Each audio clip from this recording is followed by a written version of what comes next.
Now next part, value of resistance R1। ये रहा R1 का वैल्यू, हमसे पूछ रहा है कि R1 का रेजिस्टेंस कितना होगा। अब देखिए, सबसे पहले सर 12 वोल्ट का यहां पर टोटल सप्लाई है, सीरीज कॉम्बिनेशन में पोटेंशियल ड्रॉप होता है।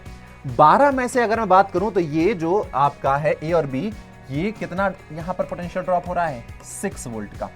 यहां पर मैं अगर एक वोल्ट मीटर लगा दूं तो इस वोल्ट मीटर का रीडिंग मैं निकालूं V1, तो वो कितना हो जाएगा, 2 और 2 4 वोल्ट। यानी यहां पर जो पोटेंशियल ड्रॉप हो रहा है वो हो रहा है 4 वोल्ट। टोटल कितना सप्लाई हो रहा है, 12 वोल्ट। 12 वोल्ट में से 6 वोल्ट यहां ड्रॉप हो गया, 4 वोल्ट यहां ड्रॉप हो गया, 6 4 10, बचा कितना, 2 वोल्ट। इन 2 वोल्ट का पोटेंशियल आपका और कहीं पर ड्रॉप होगा और कहीं नहीं होगा, ये रेजिस्टेंस के अक्रॉस होगा, क्योंकि यहां पर एक और रेजिस्टेंस है और यही रेजिस्टेंस है सिर्फ। तो टोटल सप्लाई 12 वोल्ट, 12 में से 6 वोल्ट यहां ड्रॉप हो गया, 4 वोल्ट यहां ड्रॉप हो गया, बचा आपका 2 वोल्ट जो कि यहां पर ड्रॉप होगा। सर अब यहां पर आपको पोटेंशियल पता है, करंट पता है, तो रेजिस्टेंस की वैल्यू आप निकाल सकते हैं, बिल्कुल निकाल सकते हैं। तो मैं इस कॉम्बिनेशन के लिए R1 बराबर हो जाएगा V अपॉन I। V है मेरा 2 वोल्ट और करंट जो है मेरा 2 एम्पियर है, तो जो वैल्यू है वो आ जाएगी 1 ओम। यानी ये जो R1 है हमारा, इस R1 की वैल्यू हो जाएगी 1 ओम।